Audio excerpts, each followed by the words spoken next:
Buenas tardes, Monty Peiro. Buenas tardes, Excalibur y Ramón. ¿Cómo estás?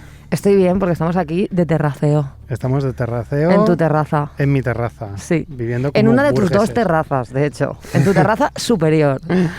Sí, dentro de lo que es mi vida absurda, tengo la fortuna de tener 2 terrazas. 2 terrazas. Las cuales no utilizo porque me paso la vida metido dentro. Te tengo que decir que esta terraza está muy desaprovechada porque tienes aquí un espacio superior Sí. en el que no hay nada.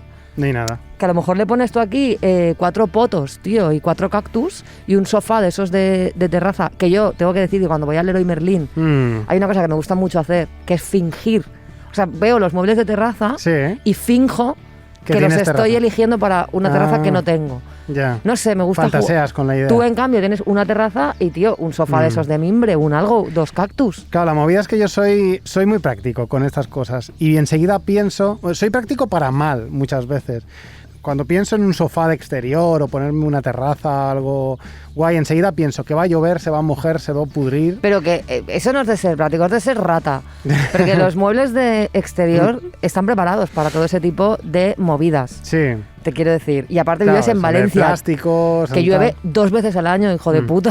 Claro, pero eso debería taparlo con un plástico o algo. No para te creas no se estropee. que los muebles son de materiales que aguantan la lluvia, son como de Ya. plastiquete. O sea, que no pongas excusas, tío, que te compre. Vamos a Leroy Merlin y compremos muebles de terraza y hagamos de esto un espacio guapísimo.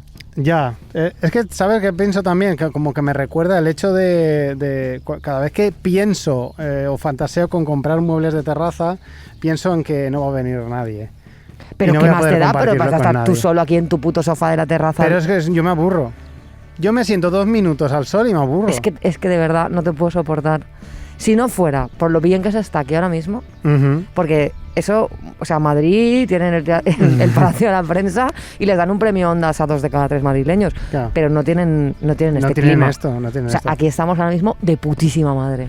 Ellos tienen más terraceo del que pueden permitirse Sí, con pero- el frío que hace. Pero ya están muriéndose de frío, Sí. agarrados a cualquier terraza, aunque estén a 3 grados bajo cero. De hecho, yo estoy a punto de ponerme un poco a la sombra porque ya me está achicharrando un poco Yo el sol también. en la cara. Yo sabes que tengo alergia al sol y que no me salga a mí un eritema. Que no me salga un eritema a mí hoy del sol que hace a día 11 de febrero que estamos grabando. Claro, es que yo que sé, el terraceo mola mucho porque estás aquí. O sea, yo ahora estoy contigo y estoy a gusto estando aquí fuera. Pero ahora te vas, acabas de grabar y te vas, ¿y qué hago yo? Pues tío, yo si fuera tú me subo aquí, tío, con una Rattler, con mi gato, a mi sofá de terraza. Eso es lo que quiere Edward constantemente. Claro, que tío. salga con él y esté con él fuera. Es que estarías aquí de puta madre, te pones un sofá para ti y uno para el Edward. Mm. Y felices los dos, tío. Tú ahora estás en la silla de Edward. Genial, pues tío. Yo creo que te mereces yo creo que te mereces que este espacio tenga algo más que un trozo de mármol abandonado que tienes ahí, que no sé si es tu lápida, que te la has comprado ya. Ese mármol era la parte de arriba de una cómoda.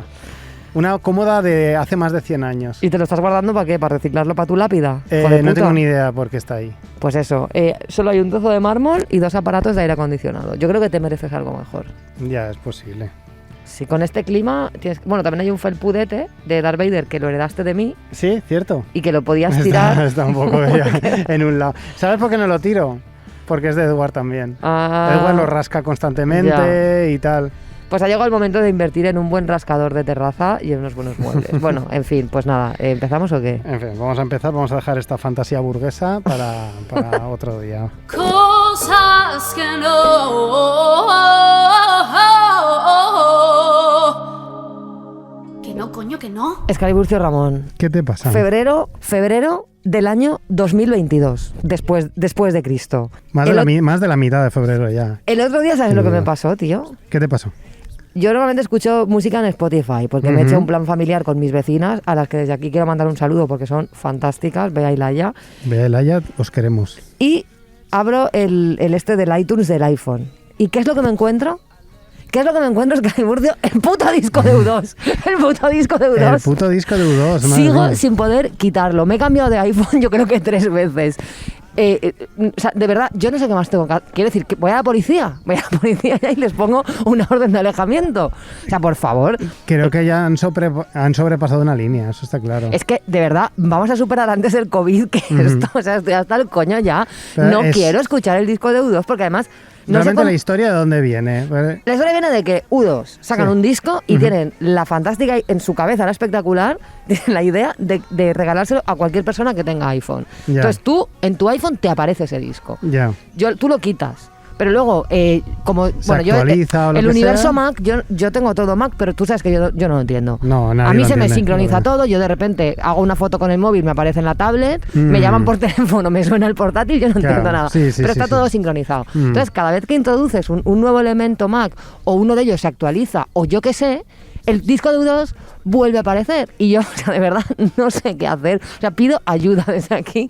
Si alguien sabe, algún abogado en derechos humanos, sabe que yo qué puedo hacer, que me asesoren, porque yo estoy hasta el coño. O sea, no quiero saber nada de ese disco. Pues sí, la cosa es seria. Deberías ir a Amnistía Internacional. Hombre, el Tribunal de la Haya, alguien se tiene que hacer cargo de esto, porque esto de verdad, esto no se puede soportar. Bueno, un hacker debería ayudarte. Sí, o sea, alguien, de para verdad. anular cualquier tipo de actualización que actualice el disco de U2, que ya vamos a un ritmo que seguramente el próximo de U2 te lo van a No, sí, de hecho Bono hasta pidió perdón y todo, creo, porque reconocieron que había sido una maniobra un poquito invasiva. Ya. Claro, en su cabeza era como, ¿quién no va a querer nuestro disco gratis? Pues no lo quiero yo, queráoslo, me sudan los huevos vuestro disco. Claro, el problema es que Bono está metido en todas las movidas de ONGs y tal, ¿eh? O sea que no tienes mucho a donde recurrir. Sí, no, claro, no puedo recurrir. Estás totalmente atrapada. No puedo recurrir a la ONU porque va a tramitar, o sea, le va a llegar el registro de entrada de mi le va a llegar a Bono y va a decir, a la basura, te lo comes, hija de puta. Bueno, pues por favor, basta. Qué horror, qué horror. Pues mis simpatías hacia ti, Montipeiro. Gracias. Bueno, voy a tener que decirlo. Ha sido mucho tiempo siguiendo un poco las risas y siguiendo un poco las coñas y haciendo ver que no me importa y tal, pero... Te plantas. Pero me planto, ya no puedo más. Y es que me cansa un poco el tema de usar el término calvo como insulto. Ya. Sé que produce mucha hilaridad y yo entiendo perfectamente. O sea, la movida no es la palabra... El problema que percibo es que se está utilizando cada vez más. Y me explico. Creo que el calvo es un apelativo que se está utilizando mucho para criticar a los hombres heteros, para atacarlos de alguna forma. Y dices, un calvo medio me está diciendo no sé qué, un calvo me está diciendo no sé cuántos, y entiendo lo que hay detrás de ahí. Es una forma de atacar donde más duele a un hombre heterosexual. Pero llega un punto en que me está empezando ya a molestar. Yo lo entiendo, pero bueno, yo personalmente reconozco que a mí me gusta tengo una explicación sociológica para que a mí me guste utilizarlo de calvo, ¿vale? Sí. Tú sabes que yo soy una mujer del mundo del rock. Sí. Y tú sabes que yo llevo años luchando contra el machismo en el rock, ¿vale? Efectivamente. Y luchando contra, pues un montón de cosas, ¿no? El canon heteromasculino en el rock, toda esta mierda. Entonces, yo hubo un día que tuve una revelación, ¿vale? El caso es que yo tenía un grupo de chinas en el que yo era guitarrista. Entonces, el día del primer concierto yo estaba atacada porque tenía muchísimo estrés porque nunca había tocado la guitarra eléctrica en público y además tenía que hacer un par de solos. Bueno, tú sabes que el público de un concierto de rock, el 95% son hombres guitarristas. Sí, efectivamente. O sea, sí. Entonces yo me sentía como muy juzgada por una serie de cuestiones muy profundas de tratar y muy complicadas de tratar que hacen que las mujeres instrumentistas no terminemos de estar cómodas en el rock. Bueno, pues vino un colega a verme y luego cuando hablamos le dije, tío, estaba súper nerviosa por tocar la guitarra y me dijo, pero tía, si todos los tíos que te estábamos viendo, lo único que estábamos pensando es qué pedazo de pelo tiene esta tía. Entonces yo ahí entendí que quizá los tíos se han apropiado de los instrumentos y de los solos en el rock and roll, pero nosotros tenemos el pelo. Sí, claro. Y el pelo en el rock and roll, perdona que te diga, es igual de importante o más que tus putos solos de guitarra. Entonces yo lo vivo como un empoderamiento capilar, ¿sabes? Es decir, tú me estás juzgando porque resulta que no sé hacer turbo tapping a 180 semicorcheas a 6x8, pero cariño, tú eres calvo. Y yo sé que tú cambiarías, querrías mi pelo a cambio de sacrificar la mitad de las semicorcheas que estás haciendo. Entonces, lo cambiaría por tocar la guitarra. Claro, entonces yo desde ese momento entendí que tenemos que reclamar el pelo como algo que nos pertenece a nosotras. El pelo es nuestro y de Turquía. Entonces entiendo y estoy de acuerdo en que hay que dejar de usar calvo como insulto, pero dentro del rock and roll, para mí tiene un poder muy tocho el decirle a un tío calvo. Sí, te entiendo perfectamente. Pero a ti no, claro. tú eres el mejor calvo que hay. Claro, pero es que últimamente me he encontrado muchas situaciones sociales donde se ha criticado abiertamente a un tío por ser calvo estando yo presente. Pero eso es porque la gente no te considera, o sea, quiero decirte, no soy tan calvo. No voy a hacer un noto al calvo, o sea, Yeah. pero la gente no te considera a ti, porque ser calvo no es solo o sea, tú lo estás viendo como algo dermatológico, Sí, pero es algo más mental que dermatológico, ¿sabes? Ya, entiendo.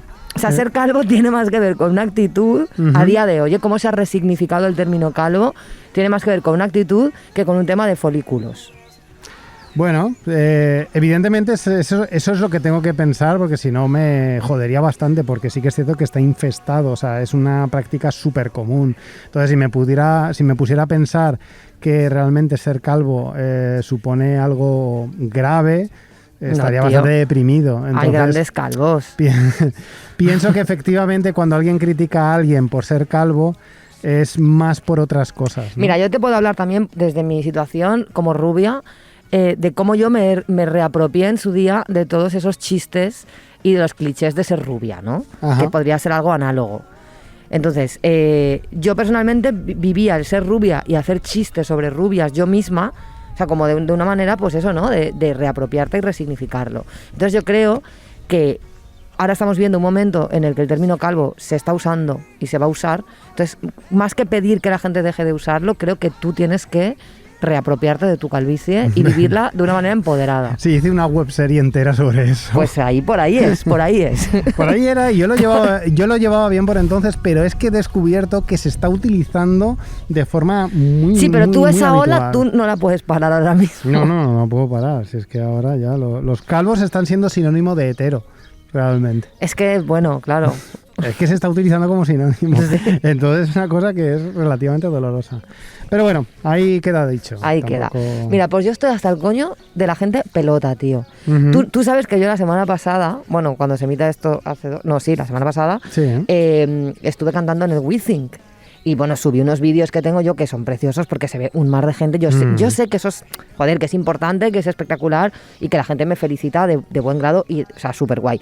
Pero hay una cosa que también sucede, que es gente que, o sea, que me dice, siempre supe que llegarías lejos. Pues no te he visto yo en un bolo mío en tu puta vida, ¿sabes?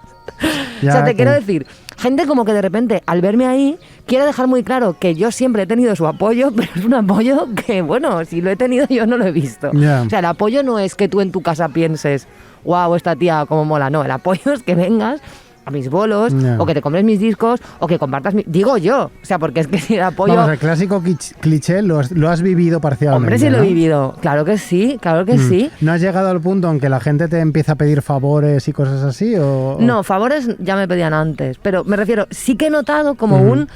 A ver, que yo lo entiendo, ¿sabes? Que no, que es y que te hablo del 99% de la gente que me ha felicitado es una maravilla y es genial, pero, sí. Pero también pasa eso. Sí. Y me hace gracia porque es como, o sea, en el momento que tú ves que hay 10.000 personas coreando un estribillo que yo canto, ahí tu apoyo no me hace falta, no me porque hace ya falta, tengo a 10.000 que me están claro. apoyando. Tu apoyo me hace falta cuando toco en un bar a 3 calles de tu casa y te suda los huevos toda la confianza que tú tienes en mí y lo bien que canto.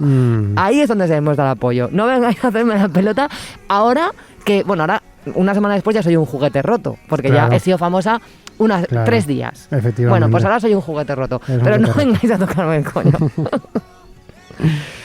Pues mira, a raíz de tu intervención en Madrid, hay otra cosa que quería decir aquí, que es una cosa que yo parcialmente hice.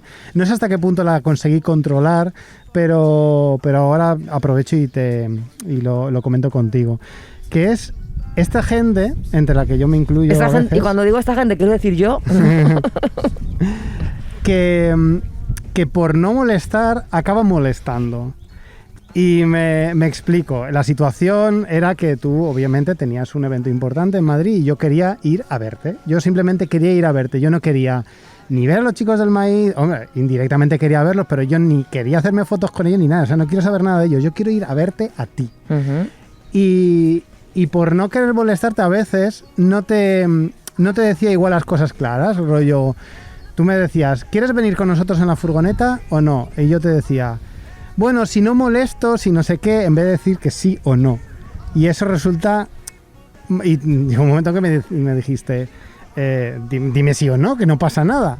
Pero yo, bueno, no sé, si no molesto, si no... No, claro, tú me dijiste literalmente, pregúntales a todas las personas de esa furgoneta si les importa que yo vaya. Y yo, vamos a ver, es que tú eres tonto. O sea, ¿qué quieres? ¿Que mande 7 WhatsApps a 7 personas que algunos días no te conocen para preguntar si les molestaría que viniera una persona? O sea, quiero decirte... Ya, no tiene ningún sentido. No tiene ningún sentido, pero claro, es ese ímpetu de no querer... O sea, yo no quiero intervenir lo mínimo posible en todo eso. Pero lo mínimo posible es decir sí, claro, no. A veces es mucho mejor decir una cosa clara, aunque te pueda parecer en principio que comprone más, a una pero que duda te va a comprometer que no si te estoy nada. preguntando yo, me cago en la hostia. Claro, a mí me agobiaba el decir, yo necesito saber si sales con nosotros, si vas por tu cuenta. Claro. En el caso de que vayas por tu cuenta, horarios y tal para quedar allí, te doy la entrada, no sé qué, porque tú eras mi invitado, no sé cuántos. Bueno, pues y tú no parabas como de atrasar la movida, y yo sabía que cuanto más se acercara el día del concierto,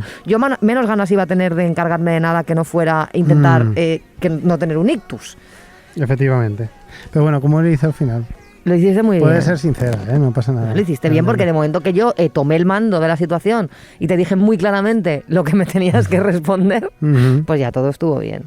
Claro, joder. Súper bien. Eres un acompañante fantástico. Pues eso, a veces... No hay que molestar. No hay que molestar. Si queréis molestar, molestad. Pero si queréis no molestar, pues no molestéis. Si tenéis que molestar, ser directivos en esa molestia. Exactamente. O sea, ir muy al grano. Lo que sea, pero al grano. Exacto. Señoras, señoras. Scali, vengo a hablar de And Just Like That. ¿Qué es? La secuela de Sexo en Nueva York. Por si alguien no la ha visto, esto va a contener algunos spoilers. Aunque no voy a centrarme en el spoiler, pero es posible que algún spoiler suelte. Así que saltaos esta parte. No sé hasta dónde tenéis que saltar, porque a lo mejor moviendo el cursor justo cae el spoiler. Bueno, haced lo que podáis. Si no la habéis visto y además nos interesa la serie, no os lo saltéis, porque se van a tratar temas de lo más interesantes al margen de lo que es la serie en sí. Vale. Mira, yo qué sé, haced lo que queráis, pero a mí dejadme hablar de esto, por favor, os lo pido. Perfecto, pues a ver. Parece ser que la opinión general, ahora que ha finalizado la primera temporada de esta serie, es que no ha molado mucho, o que es aburrida, o que no sé qué. Y mira, no, vengo aquí a poner algo de orden, porque es que no estoy nada de acuerdo, Scali Burcio. A mí me ha gustado y la he disfrutado, pero es que además, a posteriori, cuanto más lo pienso, más me gusta.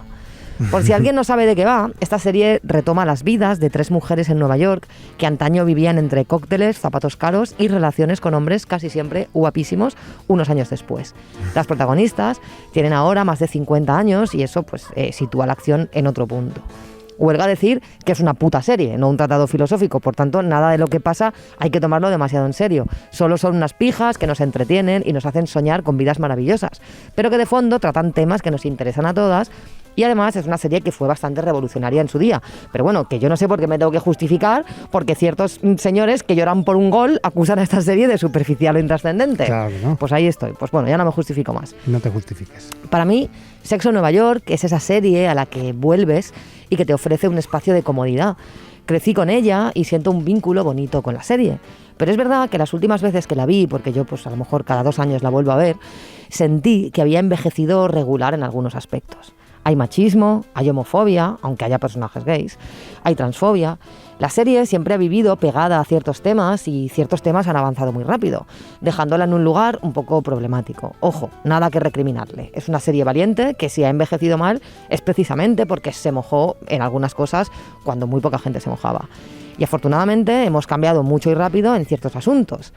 Esta era la primera deuda de la serie. Algunas personas han acusado a Just Like That de inclusión forzada, de meter con calzador el tema trans o las identidades de género no binarias o a personas racializadas. A mí personalmente me apasiona la inclusión forzada. No tengo nada en contra de meter con calzador temas que son actuales o de que se contrate a gente que no sea blanca. Al que le moleste, que se joda. Claro que sí. El caso es que creo que esta serie siempre estuvo comprometida con ciertas revoluciones, así que a mí me parece lógico. ¿Que hay unos señores que no ven la serie ofendidos porque aparecen personas trans o no binarias o que no son blancas? Pues bueno, me la suda muchísimo. Lo siguiente obvio es la ausencia de Samantha, poco que decir. Ya lo dijo todo Enar Álvarez en su sección en Buenismo Bien. Samantha es un personaje que era maravillosa y la echamos de menos, una pena. Las desavenencias entre Kim Cattrall, la actriz que hacía de Samantha, y Sarah Jessica Parker, protagonista y productora, han propiciado esta situación. Sin embargo, creo que en una serie que trataba de la amistad por encima de todas las cosas, incluir la ruptura precisamente de una amistad, aunque sea de manera indirecta y siendo la realidad la que ha forzado el guión, es cuanto menos interesante. Porque si bien últimamente las mujeres hemos hablado mucho de amor romántico, nos queda esa losa por deconstruir que es la amistad romántica, en la que hemos cometido los mismos errores que en las relaciones sexoafectivas o incluso otros muchísimo peores. Competitividades, envidias, conductas tóxicas, celos, castigos encubiertos. Todo esto y más sucede a veces en las relaciones de amistad. Y cuando se rompen, a diferencia de las relaciones románticas, no se nos da espacio para atravesar los duelos. No existe tal cosa como un proceso de ruptura de amistad. No te dan 2 días libres en el curro, como sí que ocurre cuando te divorcias. Las otras amistades en común no saben qué coño hay que hacer. Se sufre mucho cuando una amistad se rompe. Así que me parece lógico que, aunque sea de manera subsidiaria, este tema aparezca en la serie. Ojalá en un futuro se trate más. La otra cosa que a mí me ha hecho reflexionar mucho es que la gente diga que es aburrida. ¿Es realmente aburrida? ¿O es que tenemos la mirada tan viciada por la hegemonía de la juventud que lo que le pase a una mujer de 55 nos resulta aburrido? ¿No nos resulta aburrida una trama en la que varios jóvenes se lían y se drogan todo el rato? Como Euphoria, que no la he visto, pero sé que va de eso. Pero sí que nos resulta aburrido el duelo de Carrie por su marido, que en vez de centrarse en el megadrama, se centra en la cotidianeidad post-entierro. Quiero decir, creo que hay mucho de socialmente construido en que nos resulte aburrida la viudedad, el romperse una cadera o plantear lo tediosa que puede ser una relación de pareja de larguísima duración, o lo duro que es ser madre de adolescentes a los que no entiendes. Y cuanto más lo pienso, más claro lo veo. Pues mira, lo sentimos, pero romperse la puta cadera es una cosa que entra dentro de lo previsible a cierta edad, y estar aburrida, perdida, dando tumbos porque te has quedado viuda, también. Y a mí me interesa y me interpela bastante más. Y como el interés no solo es socioculturalmente construido, sino también es político, pues ahora me interesa lo que puto más en la vida, la rotura de cadera de una mujer de 55 años. Que soy de la generación de mujeres que ha tenido que fingir interés por el fútbol, por la saga de Fast and the Furious, por Trainspotting, por el puto Club de la Lucha y por el puto Gran Lebowski, que hemos aguantado los cortos de todos nuestros exnovios imitando a Tarantino, Scaliburcio, que yo me creí que Bukowski era mi escritor favorito. Me cago en Dios. Que nos han hecho creer que las vidas de señores borrachos, acosadores, con el aliento apestando como una poza, cuya máxima aspiración es acostarse con mujeres jóvenes, nos tenía que interesar. Pues a joderse. Ahora nos interesa esto. Nos interesa ver mujeres de 55 años perdidas en la vida, aburridas, deshechas, desbordadas, con la cadera rota, hablando de sicanas sí o sicanas no, siendo recriminadas por sus hijes, deambulando por la ciudad intentando levantar cabeza sin acabar de conseguirlo, teniendo citas que son un puto aburrimiento, haciendo el ridículo delante de una realidad social que les pasa por encima, que las aplasta, que las obliga a entender cosas que ni remotamente entienden. Como dice Irene Sierra en su artículo en S Moda, la serie se centra en mostrarnos que el verdadero dolor de cabeza para una mujer de 55 años es quedarse viuda y no tener una red emocional que la acompañe a mear cuando no puede caminar. Y luego está el tema de Miranda, que es que yo con Virginia Rodrigo no hablo de otra cosa. O sea, es que no hablamos de otra cosa, estamos muy centradas en Miranda. La verdadera protagonista es esta mujer que creo que se va a convertir en un auténtico referente, que nos enseña que una puede cambiar su vida, hacer locuras, ser un auténtico pollo sin cabeza a cualquier edad, que no va a ser la crisis existencial patrimonio también de los veinteañeros y veinteañeras. Miranda decide que la estabilidad a la que ha dedicado toda su vida ya no le gusta. Como canta Rosalía en Saoko, Miranda se contradice y se transforma. Porque ¿qué coño es eso de que a partir de los 50 las mujeres ya estamos, ya somos, ya no tenemos opciones ni posibilidad de cambio? Miranda es nuestra mariposa cincuentañera, portando en sus alas la verdadera revolución, la de hacer lo que te salga del coño, la de no exigirte la madurez como prisión y como corsé, sino como lo que siempre tuvo que ser, la libertad de ver que la vida es una rueda, que giramos y que lo único que permanece es el cambio. ¿Qué te parece? ¿Qué te parece? Madre mía. Pues yo lo que sabía de la serie es que era flojita. Y es que me cago en Dios. Es que no, de verdad, no. Me ha resultado algo gracioso. En el punto más intenso de tu discurso han empezado a sonar los pajaritos y ha quedado como muy... Qué guay. Porque ellos lo saben ellos también. Saben, ellos te estaban bendiciendo con su canto. ¿Qué razón tienes, una vez más? Hace mucha falta recordar lo que son los estándares para lo que es el entretenimiento, ya no entretenimiento, sino simplemente arte o cualquier tipo de disciplina. El objeto no tiene por qué ser el que ha sido hasta ahora. Hemos creído hasta ahora que todo lo bueno era lo que nos gustaba a los señores y tenemos alterada esa forma, esa percepción. Claro. Y cuando nos viene algo distinto, enseguida pensamos, esta serie ahora es aburrida, ahora no pasa nada. Yo he oído cosas muy malas del personaje de Miranda, muy malas. Y tú vienes y dices lo contrario. Es que a mí me ha gustado, o sea, yo la serie la he visto y la he disfrutado porque además yo tampoco le exigía nada más. Yo he crecido he visto crecer a estas tías, porque la serie, si no me equivoco, son 7 u 8 temporadas, entonces ahí tú ya ves un proceso. Con lo cual yo ahora, evidentemente, no puedo esperar más de lo mismo, han pasado muchos años. Entonces, de hecho yo agradezco, hay muchas cosas que creo que en la pantalla pueden ser un poco aburridas porque tenemos esos estándares de los que hablas, pero que luego a mí me han dado cierta paz. Claro. Y que en un plano más intelectual lo valoro y creo que es un paso valiente, que quizá me equivoque y aparte la gente puede pensar lo que quiera y le puede parecer una puta mierda. Pero a mí me parece que da algunos pasos que son muy valientes. Como por ejemplo el tema de la viudedad. Sí. Se ha acusado mucho como de no centrarse mucho en el drama. Yeah. Pero es que a mí precisamente lo que me gusta es eso, porque estamos acostumbrados a que la viudedad pues se trata en las películas o en las series mucho lo que es el drama. Claro. Pero ¿qué pasa después del entierro? ¿Sabes? Que la misma premisa por la que me interesaban los cómics de Walking Dead, que era como, ok, el apocalipsis zombie está muy bien, pero ¿qué pasa después? ¿Cómo es la vida cotidiana en un apocalipsis zombie? Es lo mismo que me gusta de cómo se trata la viudedad en Just Like That, que es como, ok, el entierro, el momento de la muerte, todo eso, muy bien, pero más el día a día. Y el día a día es más aburrido y más plano que realmente dramático de estar todo el día llorando. Entonces, me parece que está guay que se acerque desde esa verdad. Y claro que faltan cosas, la viudedad es algo muy complejo y la serie no va solo de eso. Entonces, tampoco van a tocar todas las aristas del tema. Claro. Por eso me gusta que elijan mostrar lo que no se suele mostrar, que es más ese día a día en el que tú dices, bueno, ¿y ahora qué? Pues me voy a otra casa, un día salgo con una amiga y me lo intento pasar bien, pero de repente me entra bajón. No sé, es que me ha parecido guay. Sí, de hecho es una cosa que tradicionalmente siempre ha sido una carga para todo tipo de producto audiovisual protagonizado por mujeres, el hecho de su alta carga emocional, ¿no? Claro. O sea, cuando hay un producto cultural protagonizado por una mujer, normalmente han elegido una mujer como protagonista porque su contenido emocional va a ser muy alto y por lo tanto necesitan una mujer. Para que llore. Es como las películas de terror donde normalmente siempre las protagoniza una mujer. Porque es como que da más miedo el hecho, o sea, como que empatizas más con una mujer que con un hombre por estos temas.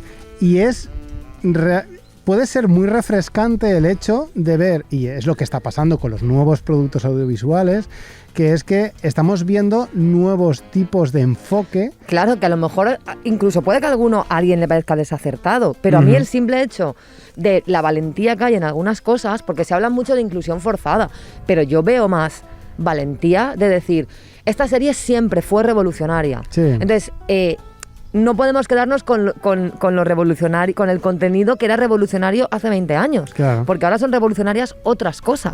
Entonces, a mí me gusta, y todo el tema, pues eso, el tema de identidades de género y tal, me mola mucho cómo lo tratan. Aparte, me parece que los personajes nuevos son de puta madre, o sea, son muy guays, me gustan mucho y es que, no sé, es que yo la he disfrutado. Y es una forma de la serie, ¿no? De decir, sabemos lo que hicimos hace un tiempo. Claro, por eso, pero es que hace un tiempo, es lo que te decía, yo cuando la he vuelto a revisitar me han dado escalofríos algunas cosas, pero sé que esas cosas en su día estaban como en la punta de lanza de esas revoluciones. Lo que pasa es que afortunadamente eso ha envejecido mal y es una buena señal. Claro. No lo estoy justificando, pero sí que creo que en el caso de Sexo en Nueva York, las cosas que hay que han envejecido muy mal porque en su día fueron muy valientes. Claro. Y afortunadamente hemos evolucionado mucho más que ese punto. Entonces creo que por eso también en realidad es el mismo espíritu que siempre ha tenido. Y no sé, a mí el personaje de Miranda me ha flipado porque además esto no tiene nada que ver con la serie, esto tiene que ver con la propia actriz, pero a mí me ha molado mucho porque Miranda es un tipo de belleza O sea, Miranda nunca ha estado más guapa de lo que está ahora. Ujú. Porque es un tipo de belleza que realmente ha florecido, o sea, está teniendo su momento en esa edad. Claro. Miranda es ahora, para mí, infinitamente más guapa Ujú. de lo que era de joven. Sí, Y me flipa que sea así. sí. O sea, me mola mucho porque también creo que acostumbradas como estamos a esos modelos de tías o súper jóvenes o mayores intentando parecer jóvenes, Sí. como Madonna ahora, que yo no sé qué se ha hecho, que Madonna ahora tiene 14 años. Ujú. O sea, Madonna ahora es muchísimo más joven que su propia hija. Sí. Y esto a mí me crea una disonancia muy extraña. Mm. Entonces, ver una mujer mayor, con sus canas, y ver, o sea, que se permite ella a sí misma mostrarse mayor y ver cómo eso en absoluto es óbice para que ella esté preciosa, Ujú. me parece como muy necesario. Y luego además me gusta mucho lo que te he dicho, la crisis existencial. O sea, Miranda es un pollo sin cabeza. Mm. Y me flipa porque hasta ahora la madurez siempre había sido sinónimo de tú tienes que tener las cosas muy claras y Estabilidad, hacer las cosas sí. perfectas y estabilidad y no sé qué. Y esta mujer llega y dice, mira, yo no entiendo nada. Es una no, gran mentira. en no paro realidad. de meter la pata con su profesora esta que es más joven. No paro de hacer el ridículo delante de la gente joven porque no me estoy enterando de nada. Mm. Tengo una crisis existencial que vuela mi vida por los aires. Claro que sí, tío. Sí. Claro que sí. Es que es totalmente cierto. O sea, Sí. Es que es una gran mentira que de hecho causa mucho malestar en Mucha la gente infelicidad. cuando llega pues a las edades que estamos manejando y vemos que no hay nada controlado, que dice, pero Y la gente cree que es un problema debería suyo. claro, Se- dice, sí, he creído toda mi vida que esto debería estar controlado a estas alturas y resulta que no. Entonces, Claro, no sí pasa que es- nada, hay sí que que dar es cierto que el tradicional cuento de historia de familia con hijos, con una casa ya pagada y no sé qué, nos ha alterado mucho la cabeza y que surjan estas nuevas historias donde te cuentan, mira, que puedes puedes tener 60 y no tener ni idea Claro. de hacia dónde va tu vida. Y eso está guay en realidad. A mí esa narrativa o sea, yo la necesitaba porque Ujú. yo siempre he tenido claro, y es algo con lo que estoy bastante en paz, con que la madurez no es eso. Ujú. La madurez es precisamente ser capaz de aceptar que no por tener una cierta edad, yo ya lo tengo todo hecho, lo tengo que tener todo claro, no me puedo permitir dudar. No, tío, a mí la madurez lo que me da es la calma Claro. de decir, ok, voy a volar mi vida por los aires, Ujú. pues voy a volar mi vida por los aires, porque es Claro. lo que me toca, Ujú. ¿sabes? Porque quiero ser feliz. Y si a mí ahora me hace feliz, pues otra cosa, pues a tomar por culo. Y eso me gusta mucho cómo lo hace Miranda, porque además ella tiene reflexiones muy potentes y muy interesantes. Y creo Ujú. que aporta muchísimo. Genial. Y quería destacar otra cosa de la que has dicho que me ha gustado mucho también, que es lo que damos por sentado de lo que nos interesa de las historias sobre gente de 20 años. O sea, damos por sentado porque nos ha interesado siempre y has puesto el ejemplo de Euphoria. No la he visto, Que- que seguramente será una serie fantástica, pero que... Yo la segunda temporada no la he visto, hay muchas críticas hacia la serie sobre que no pasa nada o que lo que pasa es todo como muy arbitrario, muy tal. Y sí que es cierto que Euphoria va mucho pues, consumo de drogas en adolescentes, pero sí que es cierto que hasta qué punto idealizamos todos estos productos que son sobre gente joven. Y Claro. ya está. Simplemente porque es gente joven. Claro. Nos importa lo que le pasa a la gente joven porque en esencia es lo que hemos creado. Pero hemos porque, cultivado claro, esa- porque esa creencia. el interés, como he dicho, yo pienso que igual que el deseo sexual, están socioculturalmente construidos. Ujú. Y ahora resulta que a mí con 40 años me tiene que interesar ver a una chiquilla que no Mm. sabe si enrollarse con uno o con otro. Mira, No. de verdad, que a lo mejor también. Pero, Sí. pero es que a mí ver a una mujer de 55 años que se ha roto la cadera Ujú. y cómo eso, o sea, y ese momento en el que dices, Dios mío, ¿hay algo más de vieja que romperme la... O sea, si me he roto la cadera es que soy una vieja. Sí. Y ver cómo ella procesa eso, ¿qué quieres que te diga? Pues me interpela más, cariño. Porque estoy más cerca de eso que de lo otro, ¿sabes? Que de dudar entre si me como un éxtasis o me fumo un porro. Es que eso a mí ya no me interesa. Que es cierto que incluso hasta el caso de las historias de los hombres mayores también ha estado relativamente invisibilizada. Sí, Quiero sí, decir, claro. Hemos tenido hombres mayores en el cine Comportándose a punta como- pala, pero no comportándose como gente mayor. Claro, no. Es decir, tíos de 65 relacionándose con tías de 35, hemos tenido a Porrillo, comportándose ellos como héroes de acción. A Porrillo es muy de... Es muy de señor mayor, lo siento mucho. Pero que hemos tenido mucho de eso en el cine, pero cuando empiezas a mirar historias de verdad de gente de 65, o sea, no hay tanta. Claro. No hay tanta. Sí que es cierto que si entras ya en el terreno de las mujeres, ya es. Claro. Historias de mujeres de más de 40. Pero no yo me hay. acuerdo, por ejemplo, cuando yo tenía 20 años o 20 y pocos años, me leí un libro que se llama La Tregua, que si no recuerdo mal es de Mario Benedetti, que habla precisamente de la movida mental de un hombre que se acaba de jubilar. Sí. Y recuerdo que me flipó. Y yo tenía 20 años, es decir, no puedo estar más lejos en ese momento del universo de un hombre que se acaba de jubilar. Pero una buena historia, bien contada, es una buena historia. Entonces, no se trata de, como tiene 55 años, tenemos que hablar de que se rompe la cadera. No, Claro. pero es que toda la otra narrativa también está. O sea, que también está como Carrie se vuelve a enamorar, como la otra... O sea, el dar visiones amplias de las mujeres o de los hombres mayores, ¿no? De lo que no puede ser es que nos tengamos que comportar como veinteañeras para que las historias sean atractivas. Claro. Y eludir ciertas vivencias que son igualmente interesantes si están bien contadas, porque una historia bien contada es interesante. Sí. Entonces, esa es mi movida. Que el caso es que yo la serie la he disfrutado, pero además luego la he disfrutado también a posteriori haciendo un análisis. Sí, se nota. Tu análisis es estupendo. Le he dedicado Me ha gustado muchísimas horas muchísimo. a reflexionar sobre esto.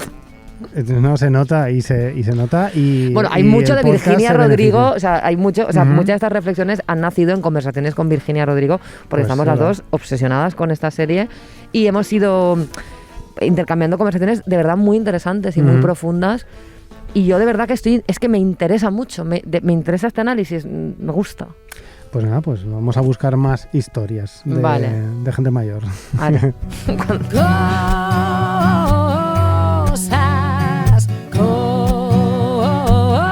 Cosas que no sé. Recientemente ha saltado la noticia de, no sé si la habrás escuchado, de que Albert Rivera, el famoso ex líder de Ciudadanos, marido de Malú, ha sido despedido de su trabajo en un gabinete de abogados, creo, porque tampoco me ha quedado muy claro qué es lo que hacía allí. Y ha sido despedido porque, cito textualmente, su productividad estaba alcanzando niveles preocupantes muy por debajo de cualquier estándar razonable. Porque es más perro que niebla. Me parece magia. Creo que es complicado crear un eufemismo. O sea, el eufemismo de ser un puto vago es el más espectacular que se puede hacer. Sí. Es probablemente el mayor éxito de Albert Rivera, sin duda. Conseguir que te despidan por no dar un palo al agua no es tan fácil como parece. Tú que has trabajado con gente y yo he trabajado con gente también y tal, no es tan fácil que despidan a alguien por no hacer nada. No es tan fácil. Y menos con los problemas que está dando Albert Rivera, que eso ya es otro tema, que es que pide indemnización y todo. Está pidiendo Sí, no 500 días por año trabajar. Superhéroe. El liberal, ¿sabes? O sea, pero bueno, eso es otra historia. Liberal en lo económico, cara dura en lo Cara dura social. en lo social. Me cago en la mar, Albert Rivera. O sea, es, bueno, el que tiene un máster de liderazgo junto con Tony Cantó, el José Fafram ese y no sé qué más, ¿eh? En fin, bueno, pues, es que menuda panda, de verdad. Es como el meme ese del otro día, de un vídeo de internet que era ¿cómo conseguir 7 millones de visitas en 3 días? 7 visualizaciones. 7 visualizaciones. Es que, o sea, a la gente el tema del liderazgo y tal, o sea, quiero decir, podéis parar de dar vergüenza ajena. Me he visto tentado de hacer una sección sobre eso, pero es que me sobrepasa tanto que no sé por dónde, o sea, no sé por dónde cazarlo. No sé por dónde cazarlo, pero bueno, algún día me saltará la bombilla. El caso es que este tema me ha hecho reflexionar sobre algo que nunca hemos tocado en Todo Mal y que creo que es un tema capital no solo en mi vida en particular, sino en la sociedad en general. Algo que creo que a ti personalmente creo que es un pelín ajeno, pero creo que puedes dar alguna reflexión interesante, como siempre. Hablo del tema de la pereza. Para mí, en lo personal, la pereza ha sido siempre un problema desde muy joven. Generalmente, las dosis de motivación que necesito para iniciar algo, ya sea un proyecto, un plan de fin de semana o simplemente salir a comprar papel de cocina, son enormes. Y eso me ha conducido a donde estoy ahora. Bastante aislado socialmente, con la sensación de haber tirado años maravillosos de mi vida y con dolores de espalda recurrentes. El arte de hacer nada lo desarrollé hace muchísimo tiempo. Me es muy difícil aburrirme solo, que es uno de mis principales problemas. Me cuesta aburrirme. Y bueno, y supongo que el haber sido hijo único creo que ha ayudado. Bueno, nieto único también he sido. O sea, y claro, me he tenido que sacar yo mismo las castañas del fuego, claro. Así que el aburrimiento nunca ha sido un motivador suficiente para obligarme a hacer cosas. En los estudios, además, también yo he sido el típico del 6 y el 7. O sea, no he sido nunca un mal estudiante, pero jamás he dado ese plus. De hecho, los profesores, siempre que me hablaban en privado, siempre me decían: tú eres más listo que esto, no sé qué, no sé cuánto. Siempre me han dado la brasa con eso. Por algo sería. Que le gusta a los profesores eso, ¿eh? Sí, la verdad es que lo dicen bastante. Yo creo que se lo dicen a todo el mundo, en realidad. Bueno, a todo el mundo igual no. Pero... Yo estoy muy a bordo de la tesis de que la pereza es muy relativa. Pues pese a considerarme una persona vaga, lo cierto es que cuando he estado motivado, a mí personalmente me da gusto verme a mí mismo. Han sido pocas las ocasiones donde esto ocurre, es verdad, pero cuando ocurre, soy una persona radicalmente distinta. Por poner un ejemplo que muchos entenderán, mi pereza no suele influir en mi trabajo, ¿vale? He tenido en mi vida 2 trabajos principalmente y a ambos les he dedicado mi vida casi completa. Pero es que el salario como motivador es algo muy potente. A mí me gusta mucho ganar dinero. ¿A ti te gusta ganar dinero, Monty Peiró? Pues claro que me gusta ganar dinero. Caribuce Ramón, además businesswoman, como Nati Peluso. Claro, y aquí es donde yo te pregunto, ¿cómo de acuerdo? A ver, yo no niego la existencia de la pereza, ni niego la existencia de las personas vagas. Esto no lo voy a negar nunca. ¿Vale? Pero el tema de los motivadores a la hora de afectar a la... ¿Cómo ves Mira, vamos a ver, tema? Que existe gente vaga, vamos, como que hay sol. Sí. ¿Que eso es necesariamente malo? No. A mí lo que me toca el coño es la gente vaga que se arrima a gente trabajadora para aprovecharse. Entiendo. O sea, porque yo soy compulsivamente trabajadora. O sea, si hay un marrón, yo lo tengo que solucionar. Claro. O sea, yo no puedo sentarme a ver cómo hay un problema viniendo hacia mí. Y cuando digo problema me refiero a cosas que haya que hacer para hacer algo. Y en el mundo de la música solo hay 2 tipos de músicos. Yeah. Los que curran y los que no pegan ni chapa. Entonces yo siempre he estado... O sea, siempre, no, he tenido compañeros y compañeras fantásticas, pero me he rodeado de mucha gente vaga que luego a la hora de cobrar jamás nadie me ha dicho... Teniendo en cuenta que tú lo has hecho todo y yo no he hecho nada, pues cobra tú un 20% más. Eso me ha pasado 0 unidades de veces. 0 unidades de veces. Pero gente que habiendo repartido las tareas, habiendo hablado, habiendo yo expresado que me siento estresada, porque estoy cargando con todas las responsabilidades que haya que hacer en el grupo, no sé qué. Gente que le ha sudado los huevos porque está antes su pereza que el respeto a cierto trato que tienes con unas personas, ¿no? Porque si vamos a cobrar igual, lo lógico es trabajar igual. Entonces, eso a mí es lo que me toca el coño. Que hay mucha gente vaga. Yo creo que ser vago es lícito. Además, creo que es un privilegio también. Es un privilegio como... O sea, que será vago el que pueda ser vago. A mí me encantaría poder ser vaga, pero es que no he tenido la oportunidad. No he tenido la oportunidad de poder ser vaga porque es que no sé, no se me ha dado la situación. Entonces... A mí que la gente sea vaga me parece fantástico. El que pueda ser vago, que lo sea. Pero que tu pereza perjudique a otra gente. Sobre todo a gente que acaba asumiendo tu parte del trabajo porque si no, no lo va a hacer. Tú no lo vas a hacer y se va a ver perjudicada. Entonces, eso es lo que me parece mal. Y gente de esa hay a patadas. Y esa gente me parece lo peor. Porque si tú eres vago, genial, cariño, te lo puedes permitir. Tócate los huevos todo el día. Pero no te metas en trabajos o en situaciones en las que la gente confía en ti y en tu capacidad para hacer lo que te toca hacer, para tocarte los huevos y aprovecharte del trabajo de los otros. Eso es lo que me toca a los cojones. Supongo que en el tema sería igual que la asertividad, ¿no? La cacareada de asertividad.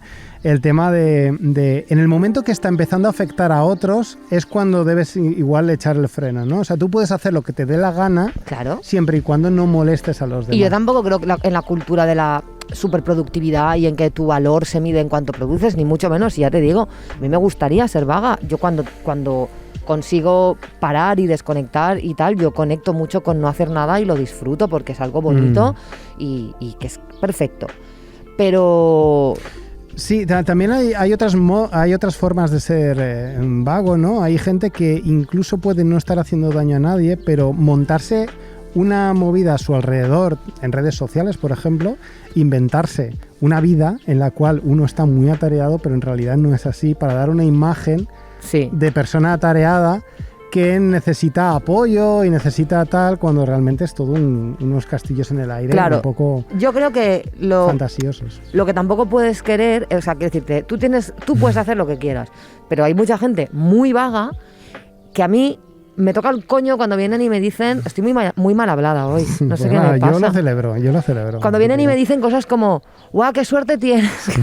que te perdona. No. O sea, hay cosas que son cuestión de suerte, no creo en la meritocracia, pero los pringados como yo, o sea, la gente pringada como yo, si conseguimos algo es porque nos hemos esforzado un puto millón.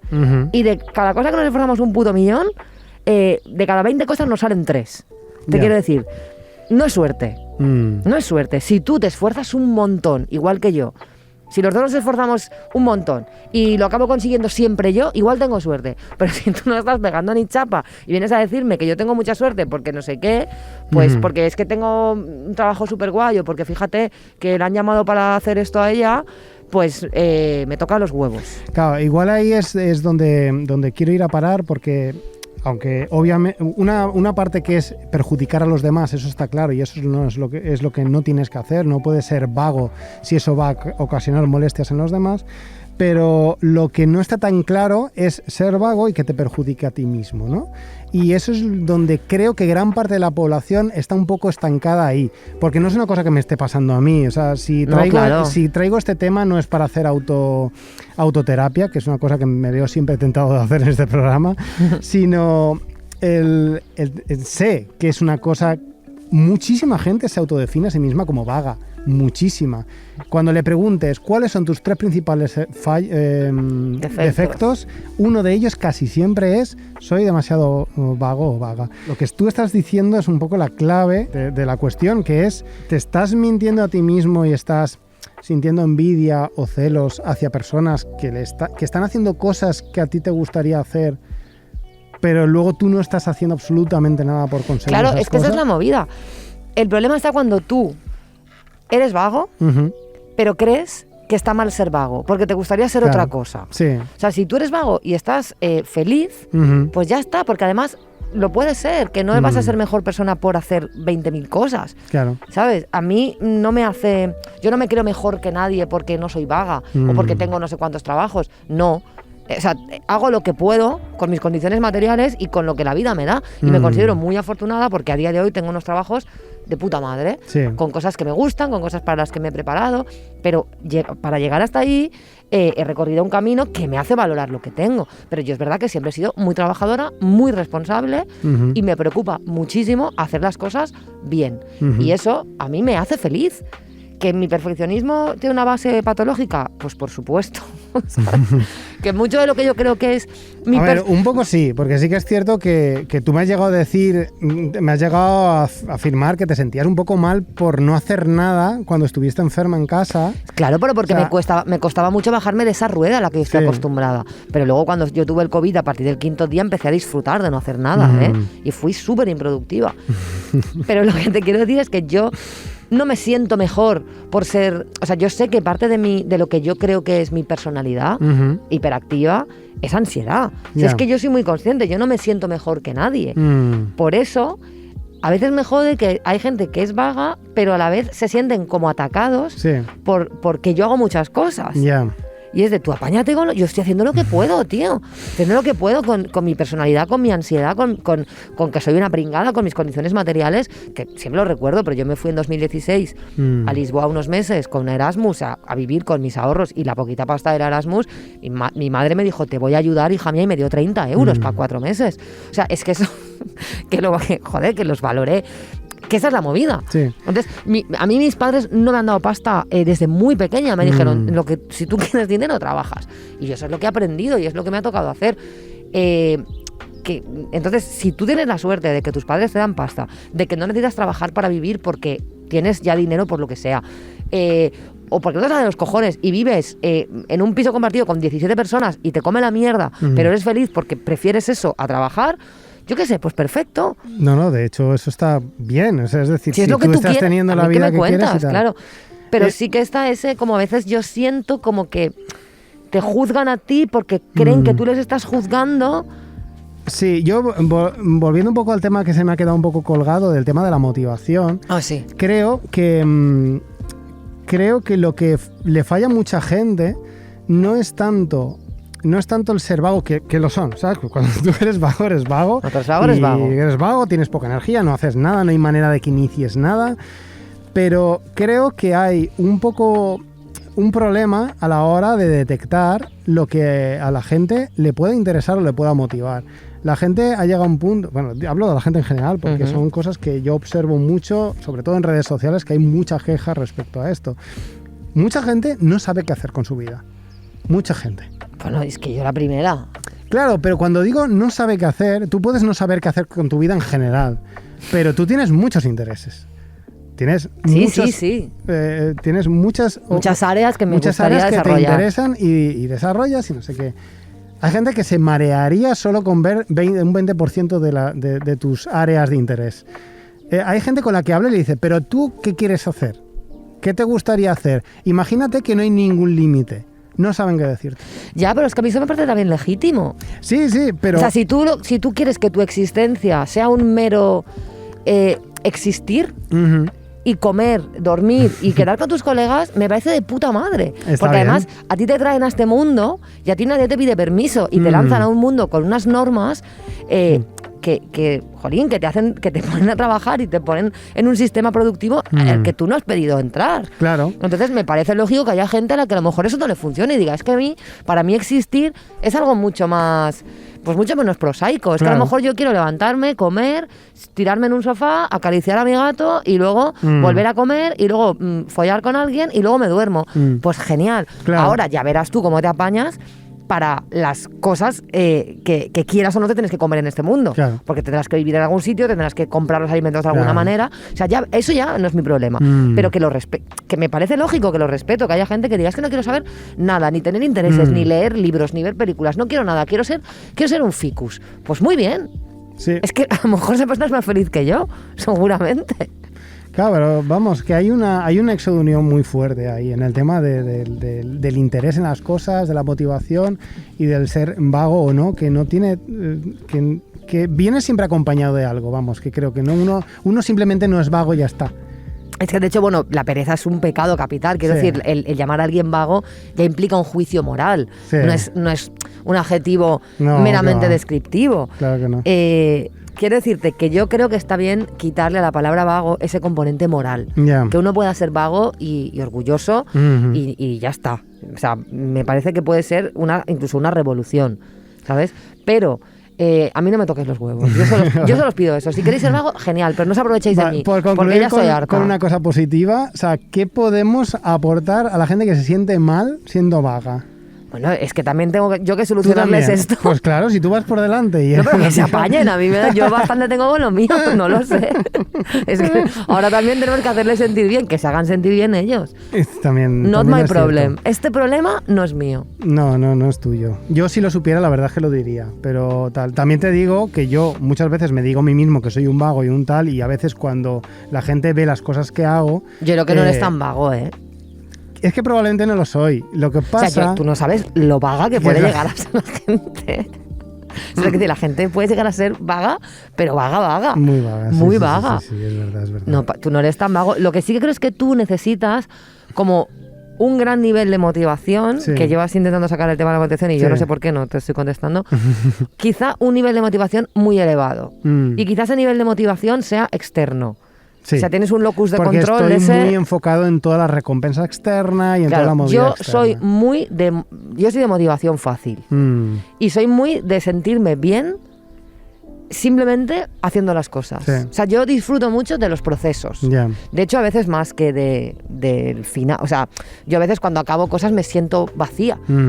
Yo cuando terminé el TFG y me pusieron un 10 me sentí mal. Porque yo quería seguir investigando, porque a mí lo que me hacía feliz era investigar. El 10... A ver, el 10 lo quería, ¿sabes? Porque yo soy muy competitiva y yo quiero un 10. Pero el 10 no era la meta. El 10 era el final. Pero yo quería el camino. ¿A quién no le va a gustar que te pongan un 10? No sé, a mí cuando hacía discos y eso me motivaba mucho todo el proceso de componer, de tal, más que luego sacar el disco.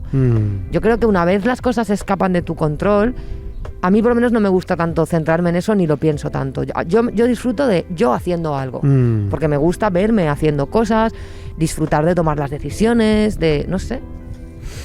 Sí, y además yo disfruto mucho de los procesos, pero me cuesta iniciarlos porque estoy más enfocado en lo de después, ¿no? Y, ni idea. Sí, es probable que sea menos vago de lo que yo siempre me castigo y siempre me digo, pero es que me gusta tanto estar motivado y hacer cosas, me gusta tanto verme en esas, que me asfixia mucho el hecho de no Claro, pero es que la motivación, yo creo que a veces puede ser que la veas como algo que te sobreviene. Y no, la motivación te la buscas tú. Y la motivación no siempre aparece al principio. No. ¿Sabes? Hay veces es que intuir que algo te puede motivar y escarbar ahí. Claro, ¿no? hay veces que hasta que no llevas un buen recorrido en algo, no te empieza a apasionar. Claro. Y a veces nunca te llega a apasionar. O sea, que también a veces uno inicia caminos que no llevan a ningún sitio. Pero no pasa nada. Yo creo que no todo tiene que ser súper mega motivador de entrada. ¿Sabes? No sé, yo recuerdo cuando empecé a estudiar antropología, por ejemplo, el primer año me pareció como soportable. A partir del segundo o tercer año se volvió algo apasionante. No sé, hay muchas cosas que a mí mi experiencia me dice que no necesitas que algo te supermate. O sea, creo que hacer cosas simplemente que están medio bien, a mí ya me hace feliz. Sí, desde luego. Ahí entra otra movida que también hacemos mucho los vagos, que es rendirnos enseguida, ¿no? Porque nos viene súper bien, es rollo... No me está divirtiendo mucho esto, ¡pum! Enseguida, ¡bum, bum! Pero que también es lícito. Yo creo que todo... O sea, tú puedes hacer lo que quieras. Yo te hablo de lo que a mí me funciona. Yo me he dado cuenta que a mí me compensa a veces iniciar caminos. Bueno, o sea, como otra vez volvemos a la cejilla. O sea, tocar la guitarra bien, que yo tampoco yo no considero que toque bien, pero debe ser maravilloso. Sí.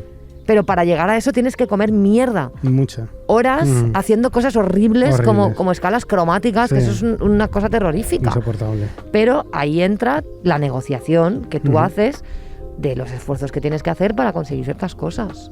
Efectivamente. Una charla motivacional más de Todo Mal. Pues sí, ahí lo lleváis.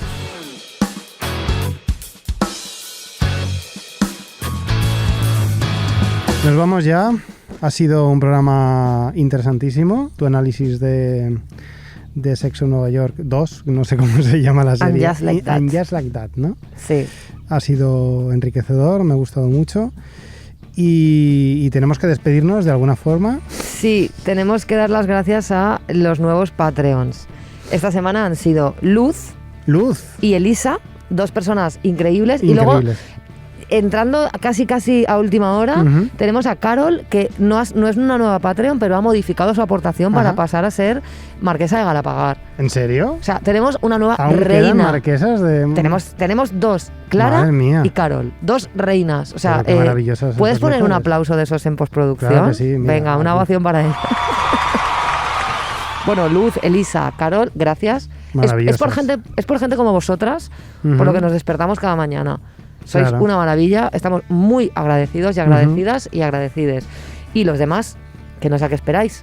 No sé qué esperáis, pero bueno. Patreon.com/todo mal. Haceos Patreons, no soltad los 2 euros, soltadlos. Soltadlos. O sea, ahora mismo, darle al pause y haceos Patreons. Que ahora hay gente que está como, es que yo eso no lo entiendo. José Luis, es muy fácil. Qué bien viene el no sé hacerlo. José Luis, cariño, se hace Patreon 1 en un minutito. Exactito. O sea, por favor. Es que yo con el ordenador, venga, por favor. Es que poner la tarjeta de crédito me da miedo. Venga, que para otras cosas sí que la pones. Claro. Bueno, para otras cosas sí que nos informamos de lo que nos interesa. Sí. Bueno, que no nos reñimos más. Que la compra Consum, bien que la sabes hacer. Exactamente. Los que queráis ser patrons, bien, y los que no, también. Pero los que lo queráis ser, pues mejor. ¿Para qué os vamos a decir que no, si es que sí? ¿Y cómo nos vamos a despedir? Pues mira, nos vamos a ir con una canción que se llama Packing Up to Hit the Road, haciendo las maletas para rockear la carretera, de Eva Eastwood, que es una cantante y guitarrista sueca que me gusta muchísimo. Pues estupendo, pues la semana que viene más y o peor.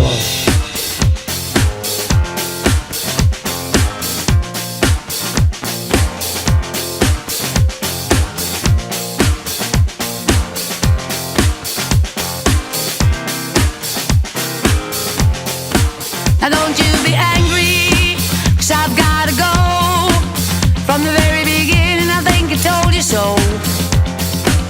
Might have stayed too long, but baby, you ought to know. I was packing up to hit the road. Was I told